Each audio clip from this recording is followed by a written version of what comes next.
मे महिन्यामध्ये मराठा आरक्षण आंदोलक मनोज जरांगे यांनी 1 दिवसाचं उपोषण केलं होतं। गेल्या 3 वर्षात केलेल्या या 10व्या उपोषणानंतरही त्यांचं समाधान झालं नसल्याचं आज स्पष्ट झालंय। कारण पहिल्या उपोषणाच्या 3ऱ्या वाढदिवसाला पुन्हा एकदा आंदोलन छेडण्याची घोषणा त्यांनी केली आहे। त्यामुळे पुन्हा एकदा त्यांची समजूत घालण्याचं किंवा आणखी एक आंदोलन झेलण्याचं आव्हान राज्य सरकारसमोर उभं ठाकलंय।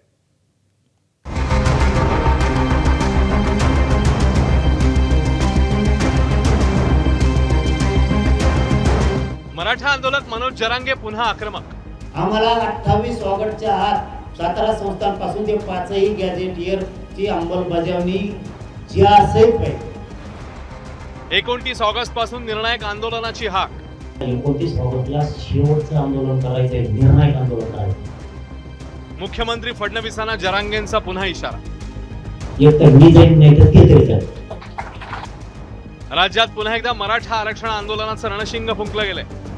मराठा आरक्षण आंदोलक मनोज जरांगे पाटील यांनी बुधवारी अंतरवाली सराटीमध्ये बैठक घेतली।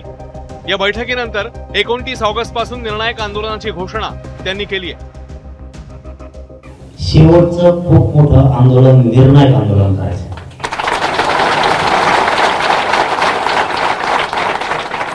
3 वर्ष हा संघर्ष चालू आहे। पुन्हा मराठ्यांचे प्रश्न मागे नाही राहिले पाहिजेत। शेवटचं आंदोलन, निर्णायक आंदोलन करायचं, इतकं ताकदीनं करायचं,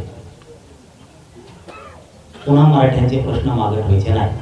हैदराबाद गॅझेटमध्ये 58 लाख नोंदी सापडूनही प्रमाणपत्र दिली जात नसल्याचा आरोप जरांगेंनी केलाय। तसंच आश्वासन देऊनही मराठा आंदोलकांवरील खटले मागे घेतले जात नसल्याचं त्यांचं म्हणणं आहे।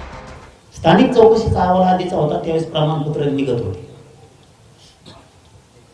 आता हे निकाय करून नवीन एसओपी आणली, नवीन काही बदल केले। स्थानिक चौकशी अहवालात 3-4 महिने झाले प्रमाणपत्र निघाले। हैदराबाद गॅझेटियर नुसार सगळे प्रमाणपत्र मराठवाड्यातले घ्यायचे, त्याशिवाय आंदोलन थांबवायचं नाही। 29 ऑगस्ट पासून सुरू हे 3 वर्ष झाले मध्ये केसेस मागे गेले। काय बाबा, आमच्या लेकरांना इतकं मारून आमच्यावरच केसेस। कोणची प्रक्रिया करायची तुम्हाला? मराठी समजूनच घ्या। आता आपण हल्ल्यासाठी आलोच नाहीये तिथं। निर्णायक तुकडा पाडायचा म्हणल्यावर आता जागा सोडायच्या नाही। मात्र मागेल त्याला प्रमाणपत्र दिलं जात असल्याचा दावा मुख्यमंत्री फडणवीसांनी केलाय। जात प्रमाणपत्र हे मागितल्यानंतर मिळतं आणि ज्या ज्या लोकांनी जात प्रमाणपत्र मागितले त्यांना ते प्रमाणपत्र मिळालेले आहेत। माझ्या माहितीप्रमाणे पेंडन्सी अतिशय कमी आहे। कोणी मागताय आणि देत नाही अशी परिस्थिती नाही आहे। मला असं वाटतं की फार कमी पेंडन्सी आहे, त्यामुळे जात प्रमाणपत्र दिले जात आहे। आमच्या सरकारने, महायुतीच्या सरकारने मराठा समाजाकरता जेवढे निर्णय घेतले आणि जेवढे निर्णय कार्यान्वित केले हे कुठल्याच सरकारने कधी घेतले नाहीत। अद्यापही कोणाचा काही रोष असेल, कोणाला काही वाटत असेल की हे योग्य होत नाही आहे, तर निश्चित त्यातनं मार्ग काढता येईल। त्या सगळ्या गोष्टी आपल्याला बघता येतील आणि त्याला योग्य पद्धतीनं मला असं वाटतं की त्याच्यावर मार्ग काढता येईल। तर जरांगेंच्या शंकांचं निरसन केलं जाईल असं आश्वासन सतत त्यांच्या गाठी भेटी घेणारे उद्योगमंत्री उदय सामंत यांनी दिलंय।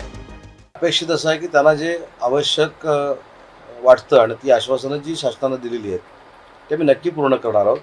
आणि अजून काही त्याच्यामध्ये त्यांना जर वाटत असेल तर आम्ही नक्की त्यांना भेटू, त्यांच्याशी चर्चा करू। परंतु दिल्लीला आंदोलन करण्याची ती जी काही भूमिका आहे ती भूमिका ते घेऊ नयेत अशा पद्धतीनं जी काही कार्यवाही असेल ती शासन म्हणून आम्ही नक्की करू। 29 ऑगस्ट 2023 पासून आतापर्यंत जरांगेंनी 10 उपोषणं केली आहेत। त्यानंतर आता बरोबर महिन्याभराने मैदानात उतरण्यास जरांगे पुन्हा एकदा सिद्ध झाले आहेत। 16 ऑगस्टला त्यांनी राज्यातल्या मराठा आरक्षण अभ्यासकांना आपल्या गावी बोलवलंय। या बैठकीत 29 तारखेच्या आंदोलनाचं स्वरूप नेमकं कसं असेल हे निश्चित होण्याची शक्यता आहे। आता सरकार जरांगेंशी चर्चा करून आंदोलनाआधी त्यांचं समाधान करतं की पुन्हा एकदा एक मराठा लाख मराठाचा धुरळा उडतो हे येत्या महिनाभरात समजेल। जालन्याहून रवी मुंडेसह ब्युरो रिपोर्ट, एबीपी माझा।